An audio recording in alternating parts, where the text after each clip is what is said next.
Hey guys, welcome back to the channel. This is a story about what if Naruto was friends with the Hunt and Wisdom. Before I start, please support for more amazing content and do consider subscribing to my channel and share this video with your friends. This is written by Roman Trooper and link in the description and support writer. Let's start the video. Naruto. Time to get up, we have class in a few hours. 5 more minutes. Damn it Naruto. It's your turn to make breakfast. If you don't wake up in the next 3 seconds I will make sure that the ramen store you love blacklists you for a month. I'm up. Naruto called as he shot out of bed, knocking over Athena. He flinched as her glare froze him into place. Athena, the smartest girl in the academy and the bane of the shadow-using Nara clan. So far she has defeated veteran ninja from the last shinobi war in chess, Go, and other military strategy games. Her tactical prowess is the talk of the Anbu, and the Junin commander, Shikaku, wanted to take her on as a student. She said that she wasn't interested at the time and trashed the commander in 3 straight games of chess at the same time. Her spear sword and shield combos in weapons class is unparalleled by anyone by multiple generations, and her hand-to-hand is matched only by her sister. Naruto thought as he got ready for the day under her watchful eyes. A yawn was heard and Athena's sister walked into Naruto's room. Good morning Athena. Got the sleeping beauty up did you? I still do not get that reference.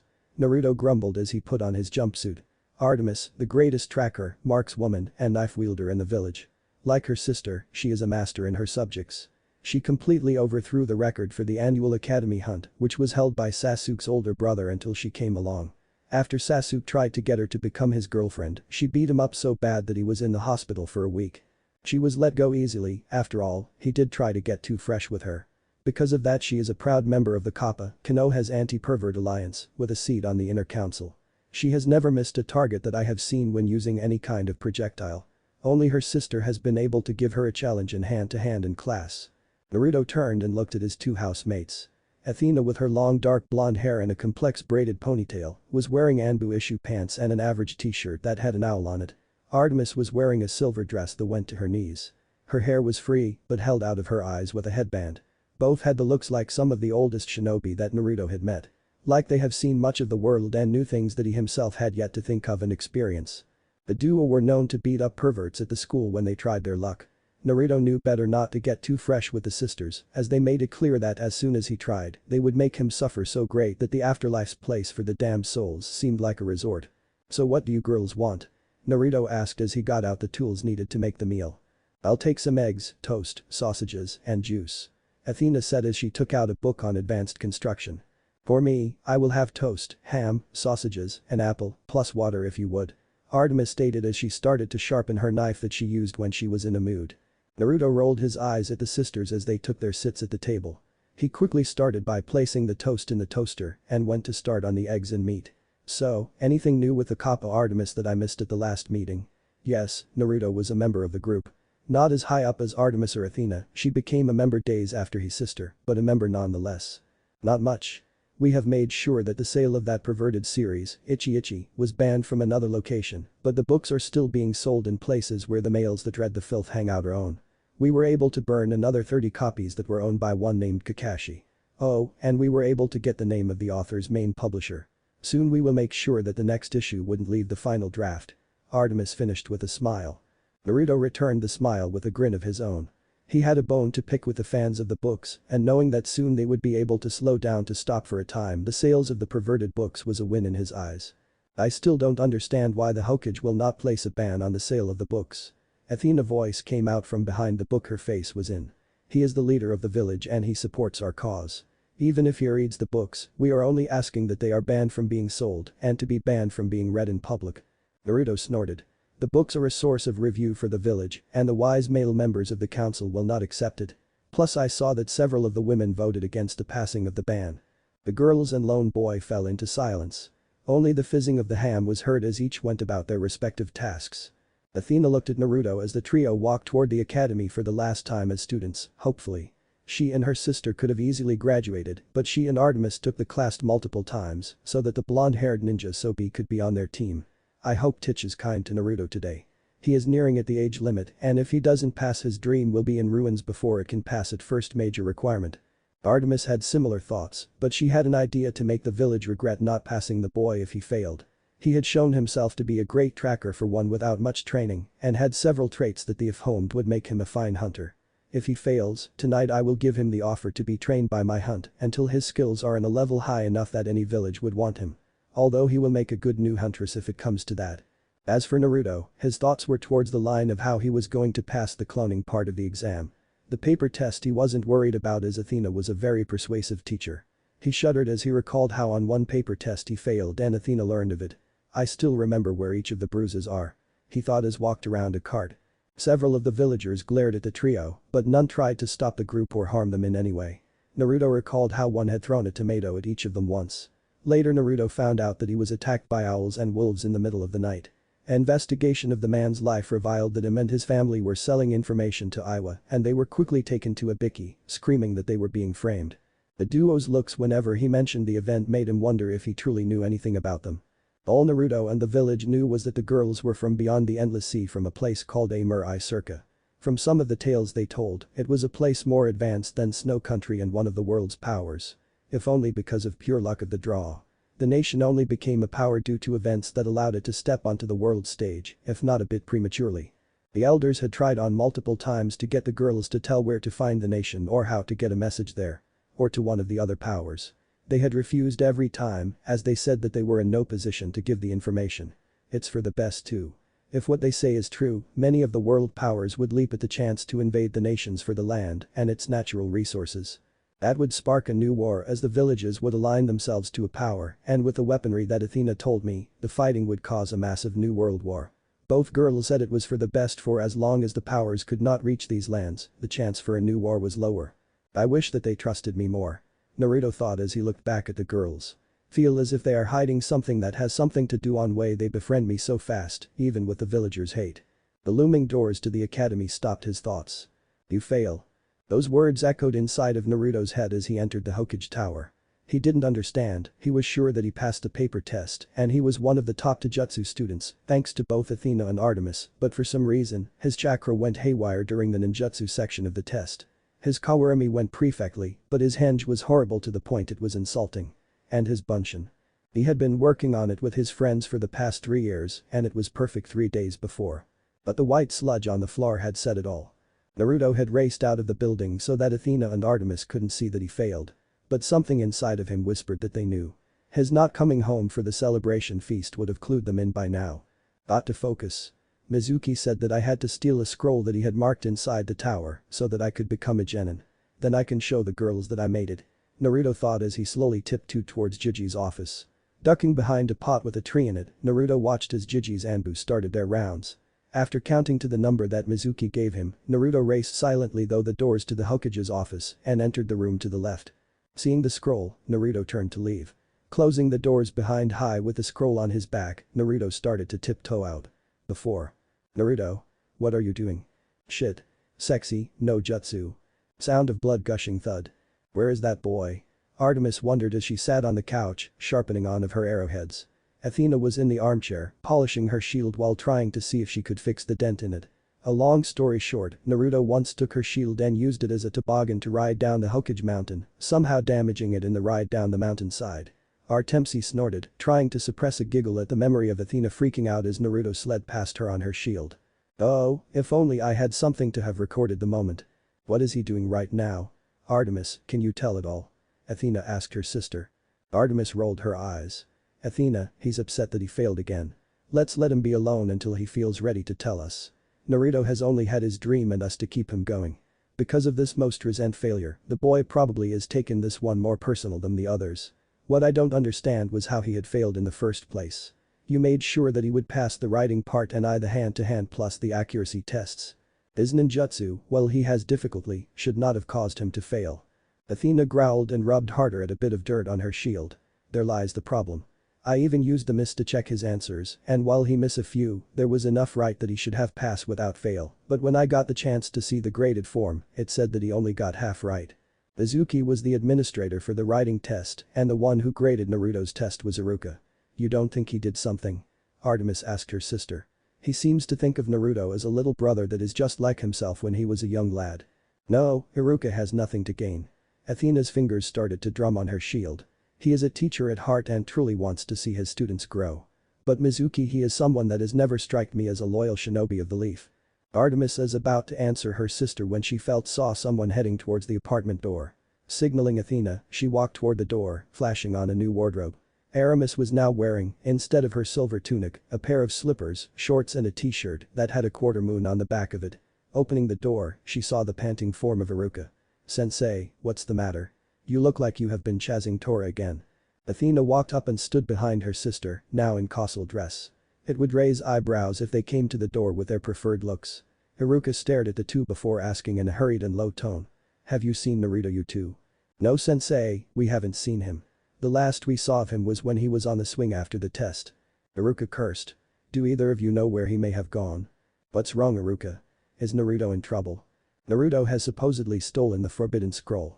Naruto looked at the unrolled scroll in front of him. "Okay, Maruki-sensei said that if I took this scroll and brought it here without anyone following I will become a genin. And if I learn a secret from the scroll, Artemis and Athena will be on my team." As soon as his eyes landed on the first secret on the scroll, his heart sank. Why does it have to start with a cloning jutsu? Grumbling to himself, Naruto took a closer look at the jutsu. Shadow clones are multi-shadow clones, a high chakra use technique. User gains any knowledge the clones learn when they dispel. Cool. Shadow shuriken user throws a single throwing start and uses his or her chakra to make real copies of the star shadow kunai, same as shuriken. Naruto found himself going though the hand signs for the cloning jutsu. Poof. Naruto grinned. He was so going to pass the test. Mizuki lay panting on the forest floor. How could I have lost to the demon brat? He thought with anger. His body was sore from the mass beating Naruto gave him. A snapping of a branch told him he wasn't alone. "Who's there? Show yourself. Be silent." Mizuki's eyes widened as he felt his lips seal like they were being sewn together. He tried to get up, but he found himself unable to move. "I know that voice. How do I know that voice?" he thought. He watched as two figures walked out from the shadows of the trees. They were both women that he somehow recognized from somewhere. One wore a silver dress and had a notched bow ready for use. The other had some sort of feminine armor and had a sword out. He wished that the Anbu would come so that he would go to prison. That seemed like a better place than here as the women were leaking kai. The one in the dress spoke up. "They won't come you. We have altered their minds to thinking you died via a suicide seal on your person. You have tried to cause harm to our friend and you will have to pay the price for doing so." The armored woman stated like she was some sort of solider. "The fields of punishment is where you are going. Sister, before you do so, I would want to make sure that this male understands that it is not wise to anger an immortal, especially two goddesses." Mizuki's eyes widened as the woman waved her hand. Howls filled the forest as Mizuki realized who those two were. With an extreme effort of will, fueled by hatred, he shouted at the goddesses, "You're the demon brat little friends." Athena and Artemis grinned at the man as the wolves started to circle him. "Yes we are, and do you know what you are, sensei?" Artemis whispered into the male's ear. "Inner." Mizuki screamed as the wolves descended on him. Artemis watched without batting an eye. Athena ignored the man's painful death in order to summon one of the Furies. After a moment, Tisiphone appeared. "Yes, Mistress Athena?" she asked with a bow. "You need something?" Athena nodded and pointed to the now dead body and soul next to it, which was held in place by a chain. "That soul that needs to go to the fields of punishment. Let my uncle know to make it interesting." "Of course, mistress. Anything else, mistress?" the Fury asked as it grasped the chain. "No, Tisiphone, that will be all." The Fury nodded and disappeared, along with Mizuki's soul. "How's Naruto and Iruka?" "They're fine now. I healed Iruka and altered his memory a bit so that he believes that the Anbu healed him and brought him home." Artemis snapped her fingers, sending the man to his bed, asleep. "I also altered the memory of everyone involved tonight so that they think it was the Anbu who found the scroll after Mizuki died." "And Naruto's?" "Left it mostly alone. Changed events to being similar as they were tonight." Athena and Artemis looked at Naruto's sleeping form as they shared a similar thought. As they did so, a shiver went up Naruto's spine as he slept. He was not going to like his punishment. Not at all. "I'm sorry. I'm really sorry. I'm sorry and have mercy." "Mercy? Naruto, what did you do?" Kiba asked as he and the rest of the graduated ninja stared at the scene in front of them. Even Sasuke was staring, with a shudder every time Artemis's eyes went towards him. The scene before them was of Naruto, tussled up like a Christmas turkey. Standing on either side of him respectfully was Athena and Artemis. Each holding a spoon with some sort of black or silver goop. The black one was from a bowl that Athena held that was letting out growls and was bubbling. Artemis was holding the sliver goop. Unlike her sister's goop, this one ate a spoon and tried to eat her hand before she was able to get some onto the spoon. "Troublesome. Girls are just troublesome," yawned Shikamaru as he looked on the action before him from his seat, head held up by both hands. Of all the girls that he knew, those two were the most dangerous and the most of a bother. Ino and Sakura were annoying, but at least they could be avoided, Sakura, or ignored, Ino. The sisters were more scary because they had the skills and the knowledge to use them. Naruto pulled at his bonds as he tried to escape the meals that the sisters had made for him. To make it worse, he was extra hungry as the duo made sure to lock all the food in the apartment the night prior and the morning so that he was forced the goop that they had each made. They even made sure that the ramen stand was closed. How did they do that? He wondered. Hunger set in. There's nothing that could stop the old man from making ramen. Nothing. Meanwhile. Yesi's. By Kami, that's the spot. Monteki as a pair of hands rubbed his back. His daughter right beside him getting the same royal treatment. Months, even years of stress were being rubbed away as their bodies were massaged by skilled hands. His daughter was in heaven as her feet were being gently rubbed and her hair was getting washed while he was getting a back massaged. In the back of his mind, he heard a voice saying he had to get back to work. Excuse me sir, madam, but would you like to tide some well-aged wine? It's over 1,700 years old. That's old. Is it any good? Stated AM. The sliver-wearing girl gave her a smile. Of course, the one who brewed it not want to make inferior wine. This came from his private family cellar, given to us by the lady of the house. Miss Aridin is a friend of ours and gave it to us after we did her a favor a long time back. Said that her husband, while she loves him, will hopefully learn his lesson if he finds out the longer he takes to get back the more wine will disappear. She handed the duo small glass filled with wine. The old man and his daughter took sips and their eyes widened. Heki looked at the empty glass with trembling hands. That was the best wine I have ever tasted. Finished AM. The girl smiled and filled the glasses again. After she had done so, she walked out. I wonder why Lady Artemis is having us treat these folks like this. She and Athena have been extra secretive for the past few years and Artemis has yet to tell us, her own hunters. Thought the huntress as she went to prepare the hot spring for the chief and waitress. Then again, we may be able to pry answers from these two if we get them to relax some more. They look like they haven't been able to relax for at least a decade. Back to Naruto. Naruto tried a different tactic to see if he could escape. Looking at Artemis, he gave her the baby fox eyes no jutsu. Please Artie, have mercy. Sorry Naruto, but that's not going to work. Only if you eat one of our lovingly handcrafted meals will we let you go. This is your punishment for last night. Naruto, you will need energy for whatever your teacher has for you. You haven't eaten for 2 meals. So what? I once went for a month. Naruto. Let's be clear about something. That was then and this is now. Athena's eyes became slowly more stormy in appearance. And also, this is for not telling us about what Mizuki told you. Athena pinched Naruto's nose, so he was forced to open his mouth to eat. So eat up. Artemis said as she poured her goop into his mouth. His eyes rolled back and he fainted. Are you two trying to kill him? Asked Choji. Because I really think that food is trying to. The girls waved him off. Don't worry Choji, we made sure to put in everything that he needs to get going strong today. Mine only looks like this so that he gets scared and he is scared by the idea that we are going to punish him today. So we aren't going to today so that when we do it will be even worse. A random voice popped up. But didn't Artemis fail in the cooking and baking courses? Artemis's and her sister's faces went blank. They then looked at each other, then looked at Naruto. His soul slowly rising out from his mouth, but before it could leave fully, Athena grabbed it by the tail and stuffed it back into Naruto. See? Nothing to worry about. The class eagerly moved away from the sisters as they grinned at Naruto. Rolling her eyes as Naruto was not awake, Athena slapped Naruto awake. He's fine. No. IDNT turn into naked girl that knocked out the perverted Hokage. Naruto screamed as he awoke. A hush fell over the room and Naruto started to sweat was too overpowering merciless and enraged auras filled the room. Okay everyone settle down. Iruka-sensei started as he entered the room thinking that it was just going to be an average day back. Only to find Artemis and Athena leaking Kai at Naruto, who was tied up. If you would please Artemis and Athena, wait until teams are called before getting back to hurting one of your fellow graduates. The two goddesses' heads slowly turned mechanically to the Chunin with glowing eyes and nodded. They both sat down on either side of Naruto, so he could not escape their wrath. Iruka cleared his trat and began reading off the list of teams. Team 1 is. Athena, did you make sure that we are on the same team as Naruto? Yes. However I have to make some changes. The man had Kakashi as the team leader of Team 7, which had Naruto, Sakura, and Sasuke in it.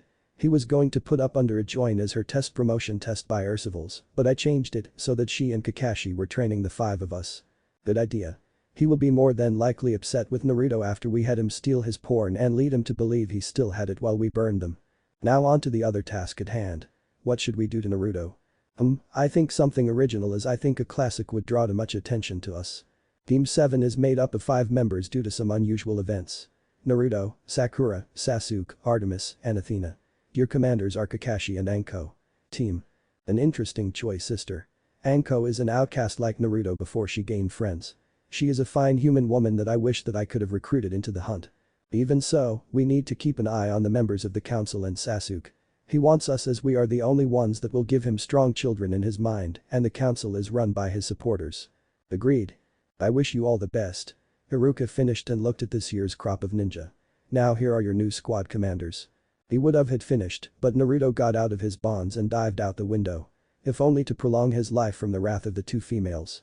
Athena and Artemis took one look at each other and then went after him. The class was quiet as they all prayed to Kami that the girls wouldn't kill Naruto. It was too much to ask for the duo to spare Naruto the pain. Hinata watched as the duo disappeared over the rooftops. Naruto-kun. Naruto ducked into alley as arrows landed where he was just running before. Panting, he made several shadow clones to cover for him as he raced though. Multiple poofs were heard as he cleared the alleyway and back onto the street. Back here. Nope, Naruto chanted in his head as he used a post to swing himself out of the way of a horde of arrows that Artemis sent his way.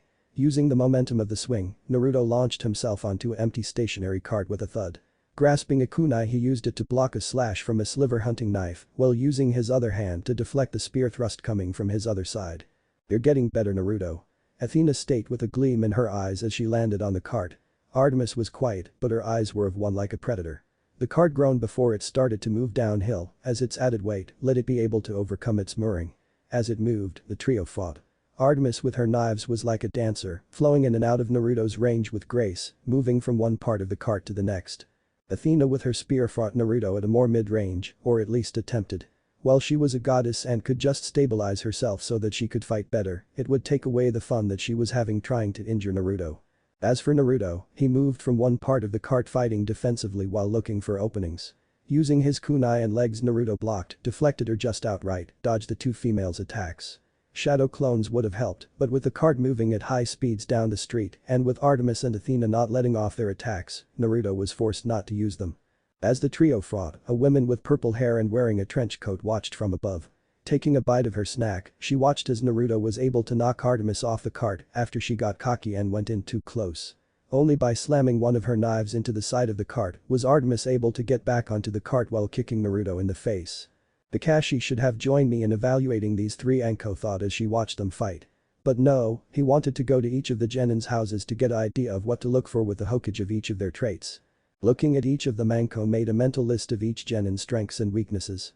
Artemis knows the 3 basic jutsu that the academy teaches now to pass, can use nearly any long-range weapon, and uses hunting knives for close corners combat. Jinjutsu is an unknown as of right now. Weakness, her anti-pervertness needs to go now a touch so she won't cause problems for clients. Standing up, Anko raced atop the rooftops, following the trio, who had left the cart after it crashed. Seeing that Naruto was feeling the pressure, Anko decided to help the boy. After taking the last bite of her treat, Anko threw the stick and watched as it impaled Athena's leg. It was not a crippling blow, but one that would hinder her speed. Athena, a master of tactics, but her pride and lack of planning to deal with outside interference, needs to be dealt with sooner than later.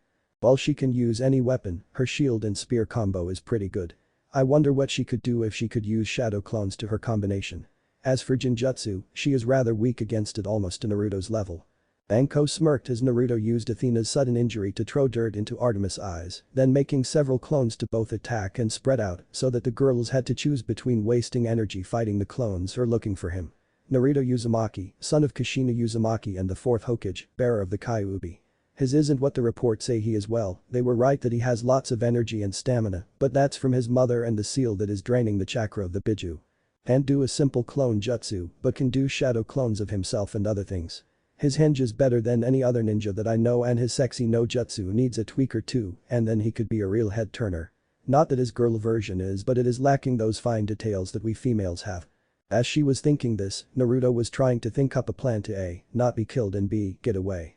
However, with the duo being faster and smarter than he was, Naruto was running on luck and fast-paced changes, so he could be unpredictable. However, the place he thought that they would look last was the first place he went, as it would be the first place they would think he would go, so he went there because they wouldn't head there first, because they didn't think he was that stupid. Now here he was, on his hands and knees in shock and despair. In front of him was his favorite ramen stand with a closed sign in big bold letters. It also said that Ichiraku Ramen would remain closed until further notice. Not the ramen, anything but the ramen. Excuse me sir, but could you help me with something? Naruto looked up to see a man dressed as a mailman ninja.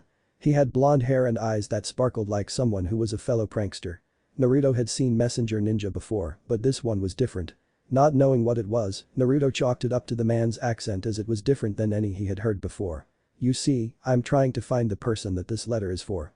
Perhaps you can help. Sure, who are you looking for? Before the man could say anything, Naruto rolled to the side as arrows rained down on him. Not this again. He mentally moaned until he saw that attached to the arrows were explosive seals. Shit. The explosion sent him flying into the air, where he was given a drop kick from an irradiated Artemis. The male ninja watched as Artemis started to beat up Naruto, not that he knew who the boy was. But he knew who the girl was. Before Artemis could resist his presence, the man blurred away. As he raced to his destination, the man mentally wondered what his sister was doing in the village. Naruto sat in the classroom covered in bruises and cuts after his fight with Athena and Artemis. Sasuke was brooding in the corner as usual with Sakura asking him for a date. Athena sat on the teacher's desk, reading a book entitled Sealing Tactics Vol. 7 by Mito Uzumaki and was holding an ice pack on her leg. Artemis was on his lap, holding a dagger between his legs as she fed him. She had, on accident she claimed, stabbed both of his hands with her knives and now they were in casts until tomorrow so that they could heal.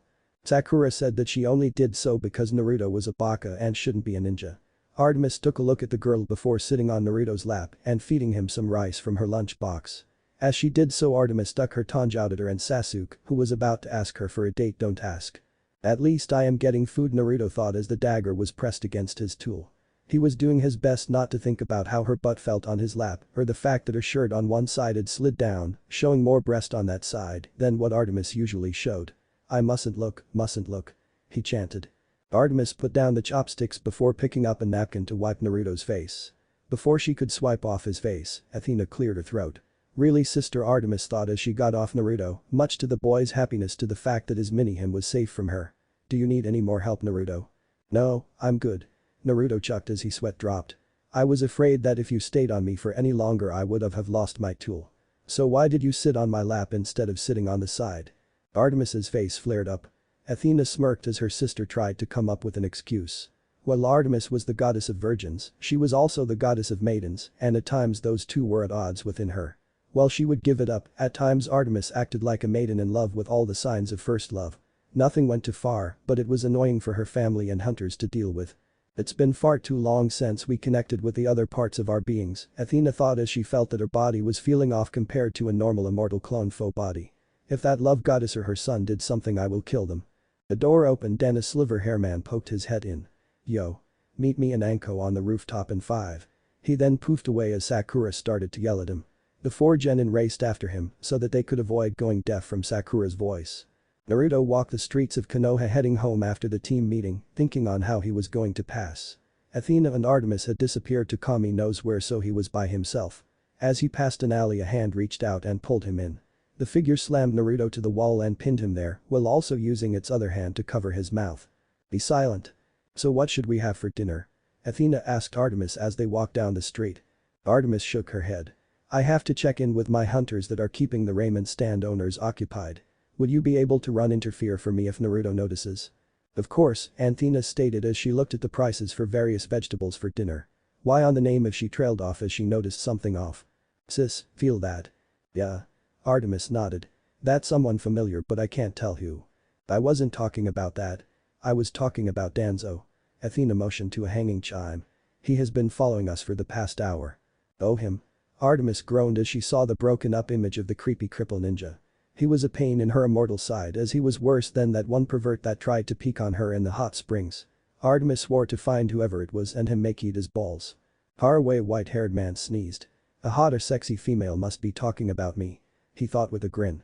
Eek. Pervert. Guards. There's a pervert peeking on us. Shit.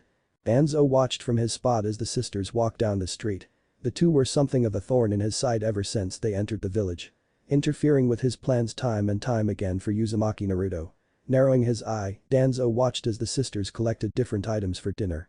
Making sure he was in the shadows and his root ninja were in place to run interference, Danzo activated his implanted Sharingan. What is this?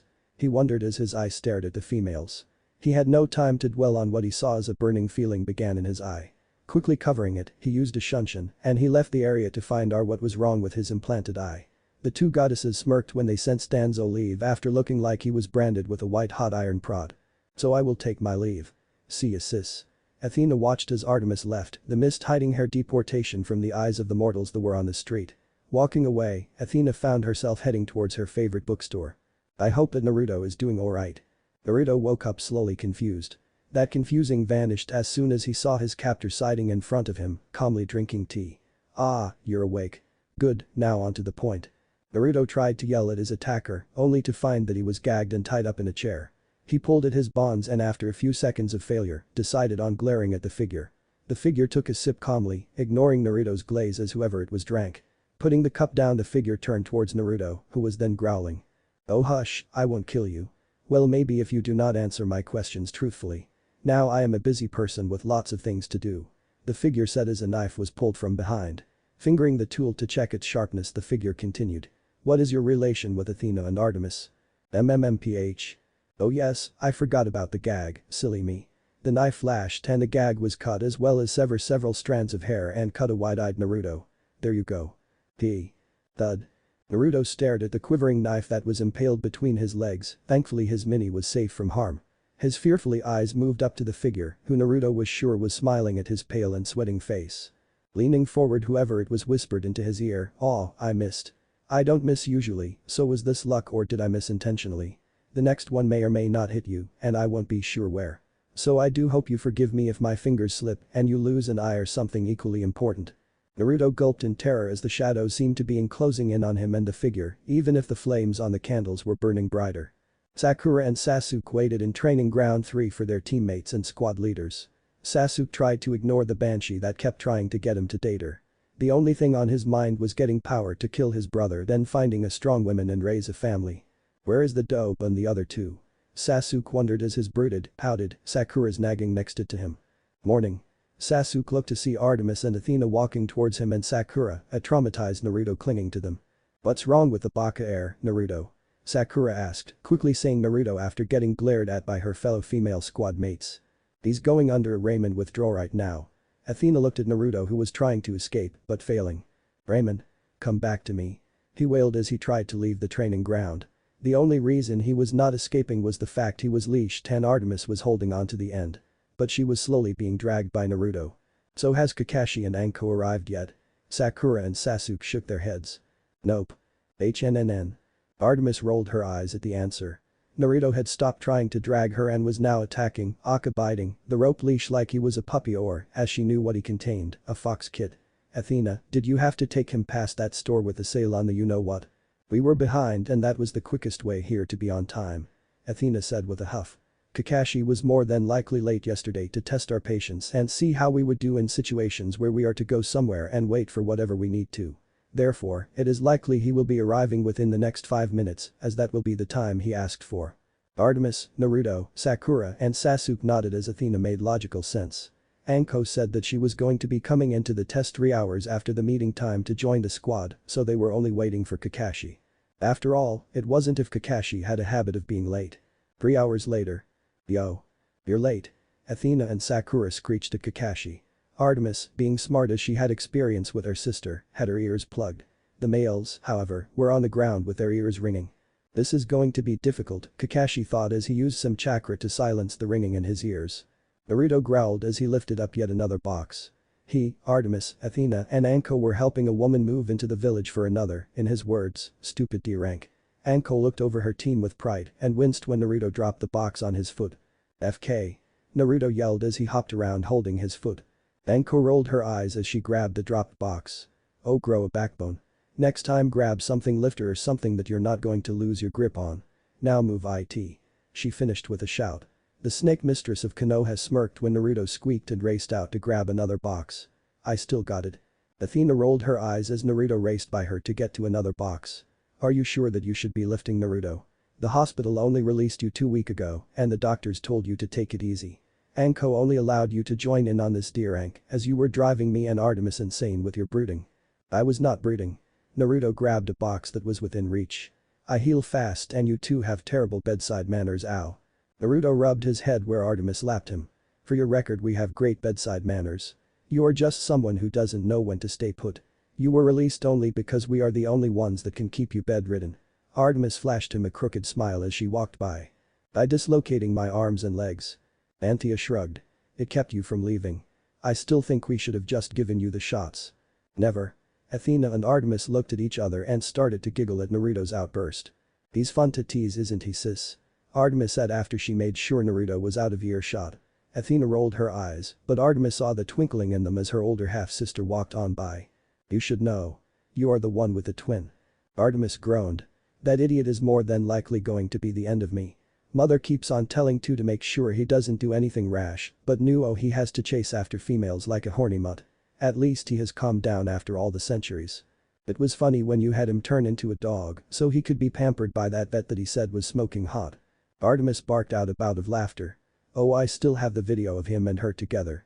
The look on his doggy face when the scissors came out with the needle was priceless. He was in his temple for a month trying to forget the loss of his property until they grew back. Tuckling, the two goddesses went back to work. It had been interesting ever since the meeting of the Genin test. Both goddesses were unhappy about what happened but were pleased on the outcome. Flashback. Naruto growled softly as he watched Sasuke try to take a bell from Kakashi. Did that idiot know that this was a Jounin-class ninja, or did he really believe that because he came from some powerful clan, he could do whatever he pleased? Naruto winced as Kakashi used a move called the Thousand Years of Death on Sasuke. He really got some air, Naruto thought as he watched Sasuke fly. If I went in without thinking or just tried to ball, it would have been me. So Athena, do you have a plan to get to the bells and bring them to Anko-sensei? All within the next hour. Of course. Athena threw her hair over her shoulders and smirked. I always have a plan. Yeah, right. Like the time where you. Artemis. You promised to never speak of that. Athena whisper yelled at her immortal sister.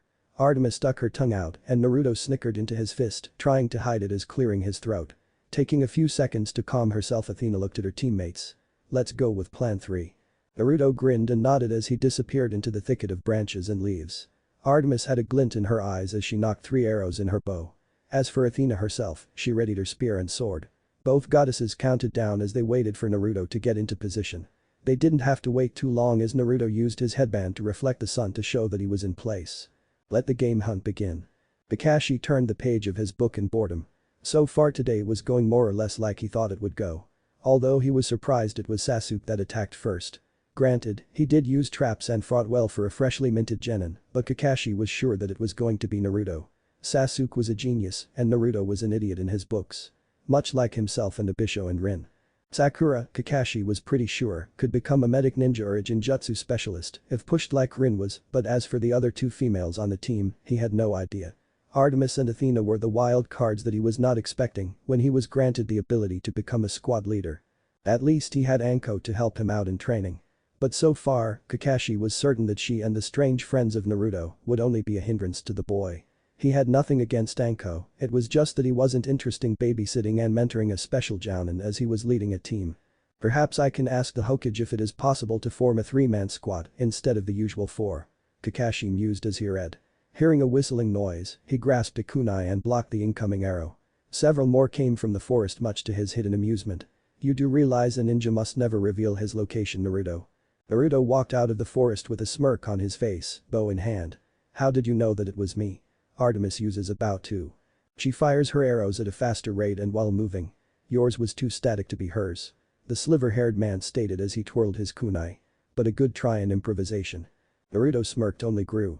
Perhaps, but I wasn't trying to intimidate her. Hakushi's visible eye widened as the arrows started to smoke. Leaping away, he avoided the explosion of the tags that were wrapped around the arrow shafts. Grunting from the shock wave hitting him, Kakashi made sure his boo was alright. Signing in relief that it was intact, he was nearly impaled by Athena's spear from about. Tag teaming me now, are you? He asked as he did a roundhouse kick to her midsection, only to see that his foot went no her. Nani Bushin no Jutsu. Athena smirked as she slammed into Kakashi's side with her shield. Perhaps or perhaps not, perverted Cyclops. She gloated as she attacked his book only to find her spear blocked and deflected by him. Kakashi swiped the spear from the goddess and disappeared in a poof of smoke as Naruto tried to hit him. Substitution, Athena thought as she and Naruto checked their surroundings. Naruto's eyes flickered back and forth as he tried to find the Jounin. He's not in the air in the forest. I'm back to back with Athena, so he's not behind me. Jinjutsu perhaps. No, Artemis would have brought us out with her chili arrow bombs. So that means. Athena. Below us. Naruto yelled as he jumped. Athena, coming to the same conclusion as Naruto, went up as soon as she felt the ground move. Clearing the ground just in time, the goddess let herself smile a bit as she slammed her shield into the surprised face of Kakashi, who was not mentally prepared for the image of the Gorgon bearing down on him. The sounding crunch was music to the three anti-perverts' ears. The poof of a shadow clone dispelling was not. Nearby, Artemis waited as she hid in the shadows looking for her prey. The goddess of the hunt's eyes narrowed as she saw several branches sway differently than those that were swaying in the wind. Got you. She thought as she released her arrow. It was a moment of pride when the sound of a male crying in horror as her arrow pieced the fate damn book. Kakashi looked in horror as he stared at the destroyed book that was split in half by Artemis's arrow. This means we're. He thought as he lifted his headband. In his rage he did not notice the lack of bells at his side. Bells that were being carried by one Uzumaki Naruto. Naruto raced as fast as his legs could carry him towards the location of Anko. Behind him the blonde heard the cry of rage and the following shouting of one pissed off Kakashi. The plan was simple. Athena and Artemis were the best fighters out of all of them, so their job was to delay Kakashi from finding out the bells were gone and then delay him from reaching Naruto. Artemis could have taken the bells, but her speed and accuracy with a bow plus her ability to hit in the forest made her perfect at stalling the Jounin. Plus if Kakashi got away from the sisters, she could find and get to him faster than Athena could. I wouldn't let you two down. Naruto thought as he raced. A flicker of movement to the edge of his vision made its way towards him. Naruto was about to grab a kunai and throw it when he saw who it was. Artemis. Naruto. She stated as she aimed her bow and fired behind her. Why aren't you with Athena? Naruto asked as his muscles slowly eased of the tension. She's still fighting a shadow clone that he made after a substitution. He is pretty pissed and she's trying to hold him off. I was following him but lost him, so I came here to make sure you still had the bells. Okay then. Naruto was silent for a moment. Artemis was quite too as she raced next to her teammate. Hey Artemis, still think that the duck butt is cool? I mean, you do have a thing for him secretly. Why, of course, that was as far as she got before Naruto's fist slammed into her face. Sorry team, but Artemis doesn't care for you, and while your henge was good, she never lets anyone see even the color of her panties. Naruto growled as he watched Artemis turn into Sasuke. Plus they are sliver plain ones, not that sexy version that you wished she would wear. Naruto started off again and soon as in the clearing with Anko. She lifted her eyebrow as she ate a dango. Well brat. Grinning Naruto opened his hand and showed the bells to her. He snickered as her mouth dropped open in shock. I guess we win, huh? He said as the alarm clock went off. Anko dimly nodded as she reached for the bells to collected them from Naruto when a shriek shattered the air. Naruto. You jerk, how dare you hurt Sasuke-kun. Naruto had no time to react as Sakura's fist slammed into him and sent him flying. Then flashback. Naruto had to be treated for several fractures to the skull and his legs that were broken by Sakura's beatdown. Because her mother was a council member and Naruto was the demon brat, Sakura was allowed to stay a ninja. Because Naruto was not able to go on any missions, however, 2/3 of what she got for missions would go to paying for Naruto's hospital bill. Kakashi was also under the Hokage's ire. The Jounin went too far in the test in the old man's eyes, and it was only because by orders of the council was Kakashi allowed to stay a genin instructor, but only to teach Sasuke, Sakura, and a genin known as Sai. As he was the only one that could teach the last Uchiha how to use his bloodline was the reasoning of the civilians and several ninja clan heads. The fifth knew that they only wanted to make sure that they had a trump card in case Naruto went rouge. Anko was put in charge of Naruto and the sisters as her very own genin team. But with Naruto injuries and recovery, the newly formed Team 11 was forced to do deranked until Naruto was cleared by the doctors. This meant that Anko was forced to try to find ways to train the sisters and Naruto while not getting yelled at by the doctors to take it easy. How's it going? Asked a voice. Athena and Artemis froze in shock and horror as they recognized the voice. Naruto was coming out of the doorway when he heard the voice and he squawked inside of who was standing behind his friends. I was hoping to see you two sooner, but then I thought why not see where this goes. And hello again Naruto. Miss me and our little chat. Ah, Riss. Hearth. As you can see we are almost done. Anko stated with a grin as she walked out of the house. This Hearth. The goddesses thought then paled in fear.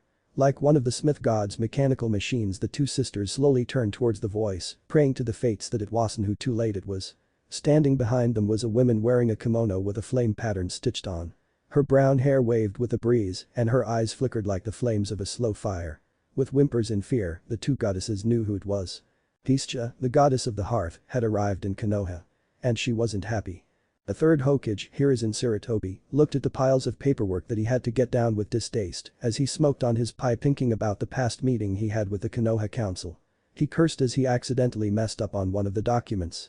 Damn Haruno and her family. The old man looked out over the village. If it wasn't for the village's need for their family's mines, I would have put her daughter in her place. The third Hokage reached over to a sack of papers.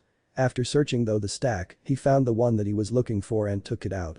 Putting it aside, the old man looked up. Still entering my window, Jiraiya. Chuckling, the white-haired Sannin stepped into his sensei's line of sight. It's far faster than the door, old man. Now you summoned me about Naruto. Yes, Hiruzen handed the toad sage the paper he took out. It would seem that Mrs. Haruno has been using her family's control over the mines and the Haruno trading routes to influence the council. I had no proof until the last meeting when she used it to keep her daughter on the duty roster. Then it took all my power to keep Naruto on duty without Danzo sinking his claws on him. Glancing over the paper, the sage rolled his eyes and put it into his pocket. So they area making their move then. I'll have my people keep a sharp lookout at intersecting points. Good. Now do you have anything on the duo that are on your godson's team? Hiruzen wasn't a fool as he led on to the girls. When he had first laid eyes on them he had felt the strange ninjutsu that they cast on the village and its inhabitants. A powerful one at that he had realized after dispelling it. His own guards had to be helped to escape it and the thirded seals added to his most trusted nin so that they would not be as affected as others. Jiraiya rubbed the back of his head. Not much if anything. It's as if they just appeared out of thin air. There is not a single record of birth, family, medical or even damn rumors of them. I even asked a few of my spies and they found no record from the villages they were in mentioning them. This is bad. They have inserted themselves too close to Naruto for me to have them disappear in the dead of the night anymore. I told you sensei that they needed to be kept away from Naruto. Or what, Jiraiya? You're his godfather and you were never there for him. Hell, even Tsunade hasn't even come and checked on him. But at least she has asked to be sent pictures of him and sends him a birthday letter every year. Hiruzen sighed as he rubbed his forehead. Artemis and Athena are his precious people now and if something were to happen to them, Naruto will never trust me again.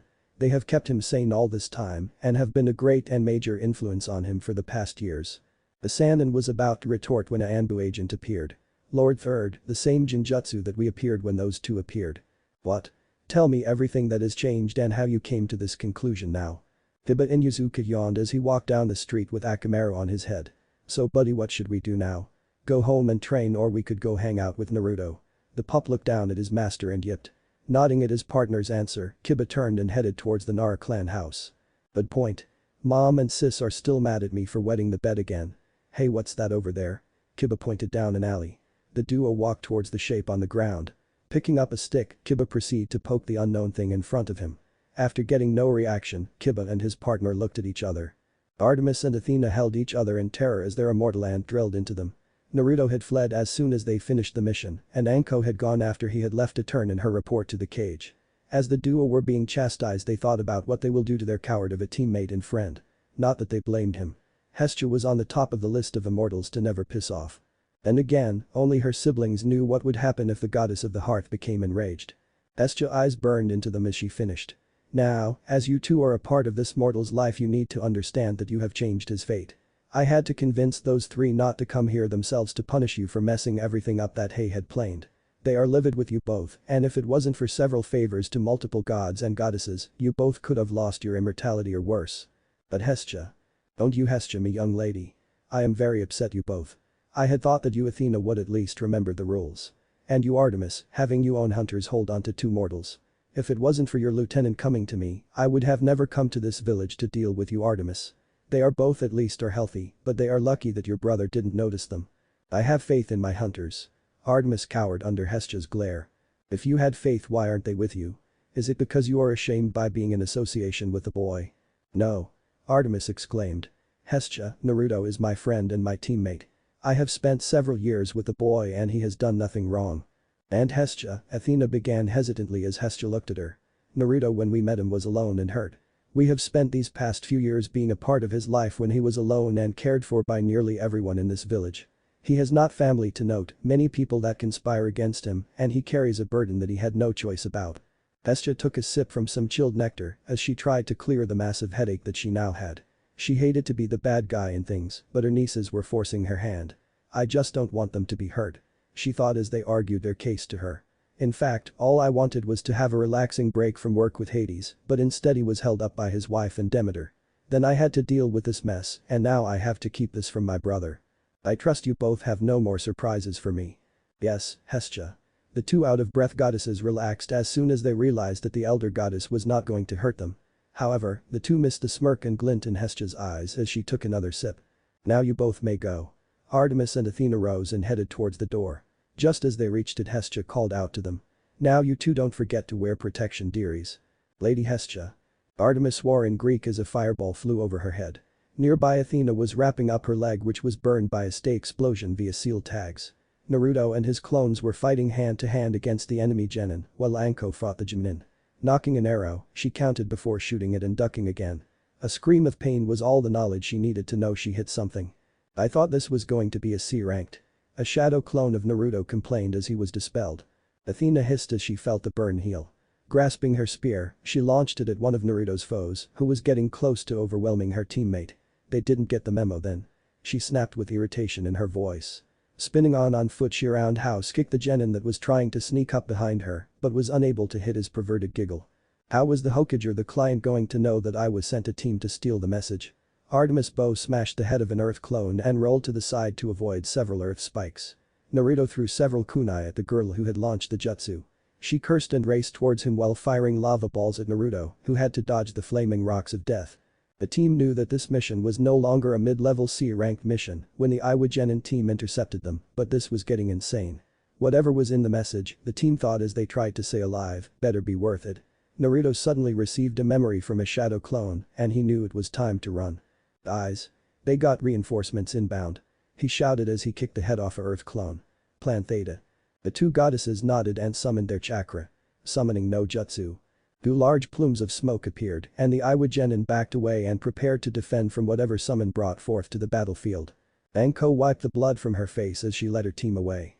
She knew that she was lucky that her opponent was a newly minted genin. If it was a seasoned one, she was sure that would have been either killed or given a more crippling injury in order to win. Every few meters one of her genin would throw an explosive behind them in order to try to shake their tail. While abandoning a mission was not something that she looked forward to telling the Hokage, it was worse if she lost her genin. Eyeing her charges, Anko didn't like how the odds were. Artemis had several ribs broken and had a large bruise on her left leg. Her fingers were bleeding through the bandages. Athena had a dislocated shoulder, a sprained clavicle, several parts of a broken kunai in one leg, and an intact one in her other. Athena also had first and second degree burns on her, where her shield was unable to block from a Kaiten jutsu. She was able to kill the one that did that to her, as she was now partly bald on one side of her head from the fire. But Naruto was the one that she was worried for. Supported by his last two shadow clones, the blonde-haired genin was in near critical condition. Anko had to perform an emergency field operation on the fly so that Naruto could have a fighting chance. He had several lacerations, bruises, at least most if not all of his ribs on his left side were sprained, while the other side 3 ribs were fractured.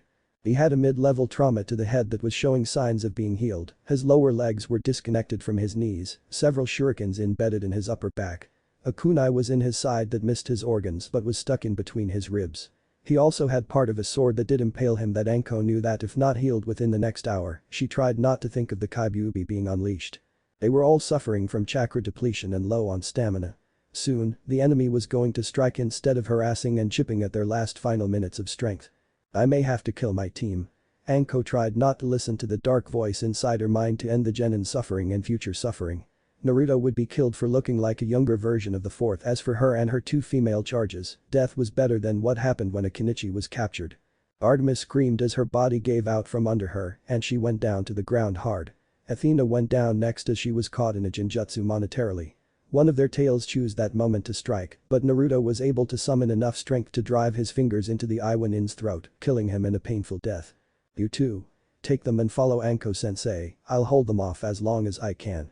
Naruto shouted as he darted towards the enemy, his Uzumaki healing factor and the help of his prisoner having repaired the damage to his legs. He looked back only once to Anko, eyes pleading to her to make sure that they survive and promising that he will not die in vain. Right boss, one of the clones said as he grabbed the form of Athena, who was stuck in another more stronger genjutsu. Anko grimly grabbed Artemis, who was trying to rise up to her feet to help her friend. Come on. We got to help him. The goddess tried to get the mortal female to release her, but Anko wasn't about to lose another student. The sounds of an explosion and the screaming of someone who had nothing to lose filled the air. We have to help him.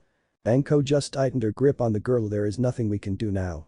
He knew what he was doing, and I will not let you make his sacrifice go in vain. He was and is a Konoha ninja. She then ignored the sounds of the girl as she called out to her friend, trying to help him. The trio and clone left the area, with Anko marking the spot in her mind so that a team could come back to see if there was anything left of a body. Am I dead? Over here. There's a boy here and he needs help now. Who is that? Where am I? Saber, what do you owe my? Sensei, we need your help now. Hey, it's going to be okay, kid. I know some medical jutsu that should help with the pain and bleeding. Girls, get a strier, we need to get to the village as in yesterday. Right, I was in a battle with someone. Esdeeth, I need you to put some ice on those ribs of his. Damn, this kid looks like he got in a fight with a summon grizzly or something. Stay with us, kid, damn it, we're losing him. So tired. He's fading. Quickly, try to keep his heart beating stat. It's going to be okay, kid. We're fro. Why isn't sound coming out of her mouth? Who is that anyway? We're losing him. Someone start a fire, I need to. Why is everything so dark? Is this what it means to die? Company and why with? Naruto fell back into the darkness that filled up his vision, voices telling him to stay awake falling into deaf ears. Silence filled the Konoha hospital as Anko finished her report to her cage. She lay on the bed with various bandages and an IV drip attached to her arm. Her two remaining genin were in extensive care after spending several hours with doctors trying to stabilize them. Taking a deep breath, the third tried hard not to lash out at his subordinate. His anger was more directed at the client and at whoever filed that mission, as it was not a C-ranked at all. No, by the way that Anko described the ambush and the injuries that were on the females' bodies, it was a S rank. Someone didn't want that letter to be taken to its destination and was willing to hire several teams of veteran ninja for the job. However, the details of the attackers and who the mission client was made Hiruzen know what was going on. And he did not like it. Thank you, Anko. He rose from his chair. You and your team will be compensated for what you have been though and be given a S-rank mission pay. It will be noted in your mission log. Thank you, sir. Anko softly spoke as she drifted off to sleep. The old man looked at her with tired eyes and as he rose those eyes lingered on the mark on her bare shoulder. Stepping out of the room, the man went at a quick pace towards the western gate. Nodding at the gate guards, he and his followers left Konoha at a more brisk pace. Hestia looked at her two nieces as they slumbered. She was both worried for them and upset, but it was not the time or place. Taking some of her special nectar, she poured it down their throats. Cough cough, what in the name of? Athena gasped as she coughed up some of the drink. Looking up she saw the worried face of Hestia. And? Hestia ignored the young goddess and poured the rest down Artemis's. She then walked over to the chair that was by the window and sat down. Do you know how angry and worried I am right now? The duo flinched at Hestia's soft tone. The goddess of the heart's eyes glowed in the dim-lit room as she stared at them. Why do you risk so much for that mortal? He has a name. Naruto, Lady Hestia. Artemis growled out. Athena nodded as she healed herself of her injuries. Hestia studied the goddess of the hunt and the goddess of wisdom with irradiation on her face, waiting for her to go on. We care for him because we are all he has for his sanity. When we first met Naruto, he was alone and hated by many in this village.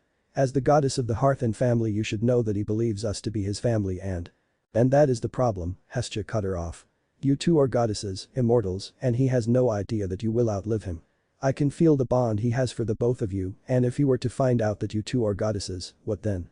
He has spent his life sharing his world with the two of you, and yet you have not shared your secrets to the boy. He would question everything you have done, breaking the tryst between you three forever. Your father, when he finds out, might kill the boy for being in your presence for so long in fear that you may forsake your oaths. The silence that filled the room felt oppressing as Hestia took a breath.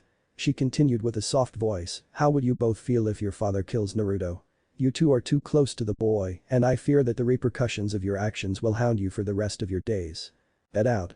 Asita looked at Artemis, whose face was covered with shadow. Very well then. I will leave, but make no mistake, while I will not harm the boy, I cannot let this matter go. With a final look at her nieces, the goddess left, leaving behind a bitter taste in the mouth as she wondered what Zeus would do. With the situation that her nieces were in, Hestia knew that it would only end in disaster. While her mind and duties told her one thing, her heart went towards the boy. She had felt the pain and longing for a family in his eyes and heart and how Athena and Artemis had filled the boy. But the goddess knew that once he found the truth out and his friends left him, he would start going down a dark path. Just like what happened between her and Otsutsuki Kagaya all those years ago. Naruto blinked, his eyes slowly open, trying to regain his sight in the bright room he was in. He was bandaged and in a sterile hospital room, not one of Konoha, as he usually got the worst room available when the doctors had their way. Or the dumpster before he met his friends. Moving his arms and legs to check on his condition, he silently cursed, finding he was chained to the bed via his legs and his healthy arm. Hearing voices outside the door, Naruto quickly pretended to fall back to sleep while keeping his ears opened. Sweat started to form on his chest as the heat and tension of the voices coming closer to the door. Our responsibility to take care of him even if he is an unknown factor. I will not let this boy die on my watch, Yuki-sama. You should be ashamed of yourself, we took an oath as doctors too. Don't tell me that you've forgotten that several shinobi have pretended to be injured before so that they could enter the village. Team 4 said that he was on death's doorstep when they found him, yet when they brought him here, he was only had mildly severe wounds, with no evidence that was showed that he was critically hurt. Jiraiya was an old man doing his work for his village and his personal stories for that Ichiya series of his. This is a young boy that needs us. That Toad Sage was also not as badly injured, and the Konoha shinobi in the room may not be awake for another day. The door opened and Naruto could hear them come in. His thoughts of escape were put on hold as he tried to understand who was the Toad Sage that the duo were talking about. However, he could tell that there was a third and fourth person in the room that just came in, judging by the footsteps. Lady Shizuka, Takiwa. Why are you two here? We came to see for ourselves, the shinobi Team 4 brought back. Is that him? Yes, Takiwa, but may I ask why did you come here to see this boy? I had heard the staff and several of the members of the corps that a shinobi from the leaf was recovered. I thought that he could tell me who his Jiraiya's apprentice is now. With the fourth's death, I thought that perhaps he had forgotten his promise. However, he has been sighted with the leaf for some time. I thought perhaps that the boy could tell me. Speaking of the fourth, the boy looks a lot like the former Hokage. Do you think that he is? Perhaps. Konoha may have lied about Minato and Kushina having a child together so that I or any number of villages could not kill the lad. But if he is the son of their favorite Hokage, why was he abandoned? Why has the leaf not trained or feed this child? He looks like he was feeding on trash if he is that size. Too many questions. The exams are coming up, perhaps we should send a few teams to investigate what is going on. It may be our only way to get answers. The voices stopped talking, and Naruto listened as the possible doctor took some notes down. After a minute footsteps left the room and he relaxed, his thoughts swimming with names and questions. Who were Minato and Kushina? Who was the Toad Sage Jiraiya? Did the old man lie to him about his parents like he did with the Kyuubi? As those questions crowed in his mind, sleep slowly came to him, if only to delay Naruto's mind from finding out the truth. Ray Shibutai swished the wine around his goblet as he stood on the balcony of his lordship's palace in deep thought. A minor noble of the court with only a few generations of nobility, the young man knew that in order to cement his position and perhaps increase it, he had to marry someone of worth in the Fire Country. For generations his family had married Kenichi from various minor ninja villages to gain footholds of territory and political sway, along with jutsu. But like his mother before him, he wanted something more than what his family expected. While his father was the richest merchant guild master whom his mother married, he wanted to marry a woman or young lady to show off to the various noblemen and be his. 5 years ago he went to Konoha on an excursion to see the last so-called loyal Uchiha Uchiha clan member Sasuke. The boy wasn't willing to see Ray, so the trip was a waste for a possible route of an increase of status until he saw them. Two young girls with the village's demon brat that he was warned about. Oh, he knew who he was.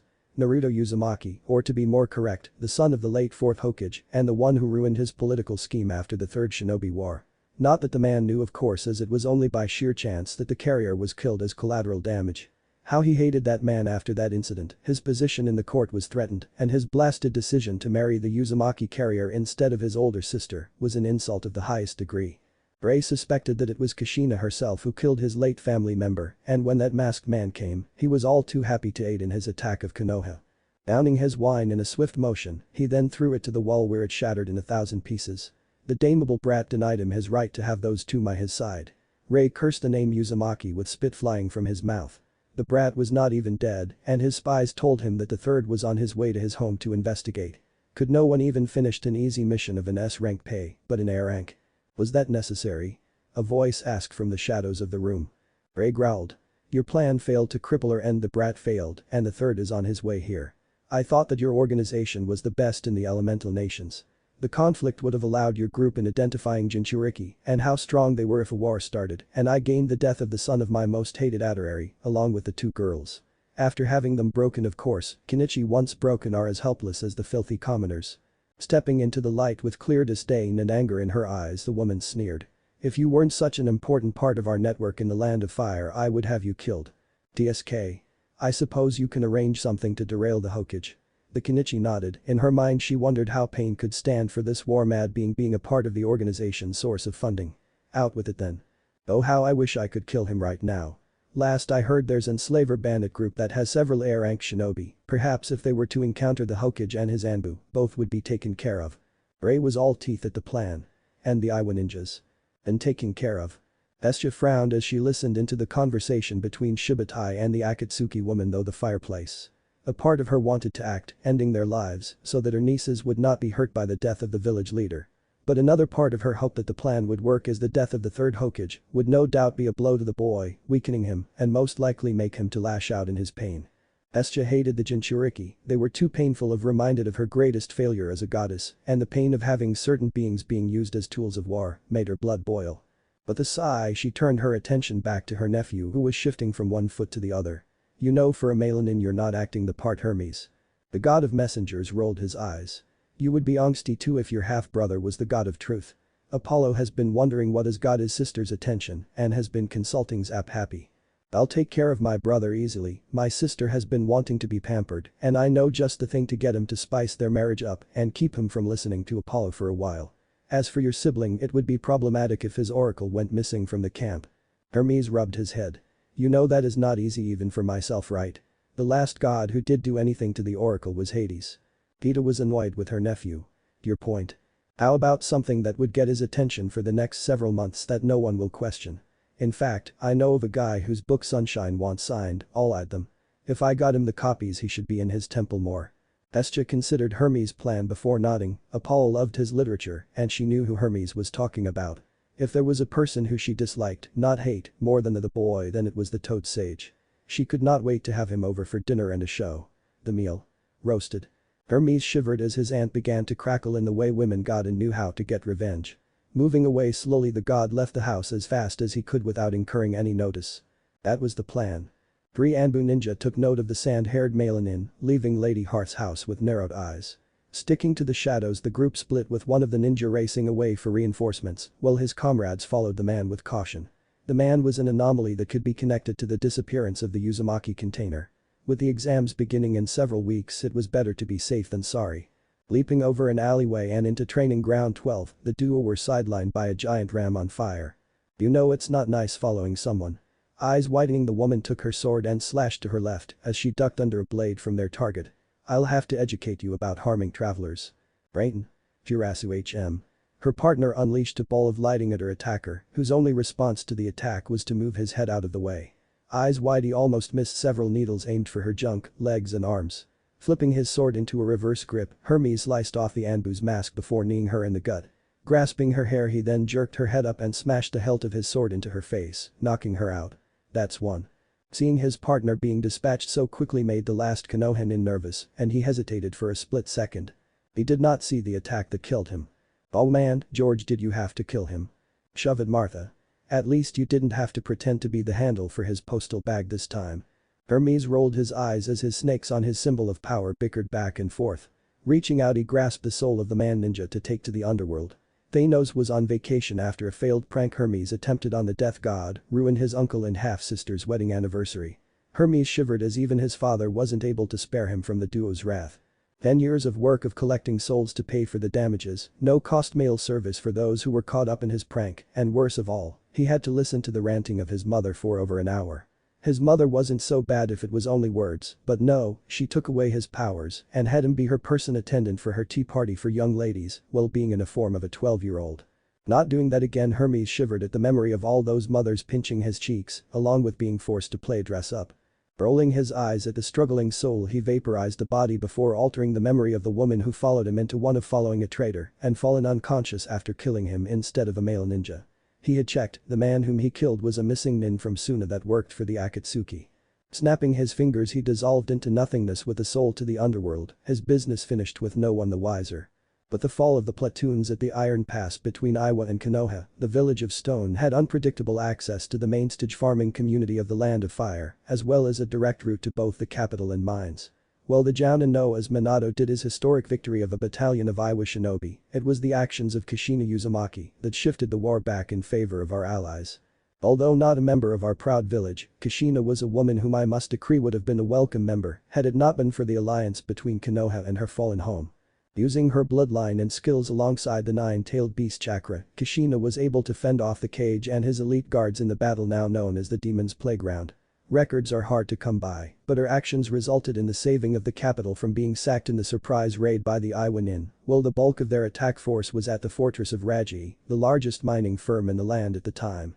Without her actions, Iowa may have won the war even with Minato's jutsu against them. See chapter 37 for an account of the battle. While the thrice-damned pervert Toad Sage was the sensei of the man who would become the fourth Hokage, it was his love of his life Kushina who was the real power behind the man. From providing him inspiration what are the jutsu known as the Rasengan to the techniques that earned him the name the Yellow Flash, in my opinion ahead, should have become the first Hokage woman. Rumors from Konoha are fraught with contrary facts of why she was a loyal and powerful ninja, but many point to the man Danzo and the Shibutai family, influencing the dying ruler of the land, that as a foreign country member, Kushina could use the village hidden in the leaves to take revenge on those who destroyed her home, prolonging the war instead of ending it. Naruto placed the book he was reading to the side of his bed and stared out the window. His mother, if what he read to be true and from the conversations he had with the leader of the village he was in, was a powerful kunoichi and the last holder of the nine tails. Clenching his fists Naruto made a vow that he would surpass his mother and father in skills. Something that made several of the nurses giggle and wish him luck. Already he was working on the Rasengan with aid from the old lady who was at the wedding of his parents named something Senju. The only reason she said she was helping him was not because she was a fellow Leaf Nin, but because she was a fan of the Anti-Pervert League and had heard of the actions against the cell of the Ichi Ichi series. Boy brat, how was the reading? Naruto smiled as the lady came in and looked at her face, not paying attention to her large chest in the slightest. It was awesome. My parents were amazing and… Tsunade waved her hand at the boy. No need to explain Naruto, your folks were good friends of mine. While my teammate may have helped your father, your mother was like a daughter to me. Now, show me how far you have gotten with the control exercises I gave you. Naruto grinned and raised his hand. Concentrating he summoned his chakra and formed a glowing orb and slowly increased in size. Tsunade nodded in approval of his actions. When she had come in on the behalf of the village elder she was irritated at first, but on discovering it was Naruto she let her feeling of her friendship with Kushina overcome her fear of blood to help him. It helped that he was polite, cute, a member of the Anti-Pervert League, cute. Shivering she hoped that he did not find that she found him even cute after what assistant did. His reaction to being called cute made her want to gobble him up in a hug and kisses. I'm not a MLF or cougar, but he making it hard. She thought as she scanned his body. Are you ready to go home Gaki? I am gonna have to give you a clean bill of health and dealing with our hosts has gotten old. I resent that remark, Esdeath muttered as she walked in. Walking to his bed past Tsunade, Esdeath sat next to Naruto before laying down with one leg crossing his. You don't think I'm old do you Naruto? Not at all Es-chan. Esdeath was one of the first people who chatted with him, her mother was the writer of the book he was reading and for some reason was dead set on having him call her Es-chan instead of her name. Can you get off me? No, I want to stay like this for a while. Yawning, Esdeath fell asleep with Tsunade laughing at her godson's predicament of becoming a teddy bear. Leaving the room she made a note to inform their hosts of her plan to escort Naruto back to Konoha in the morning after she took on a quick detour. After all, Wave was selling a rare case of wine from the Waring era. What if Naruto X Livewire in Konoha end here and thanks for watching my video till the end.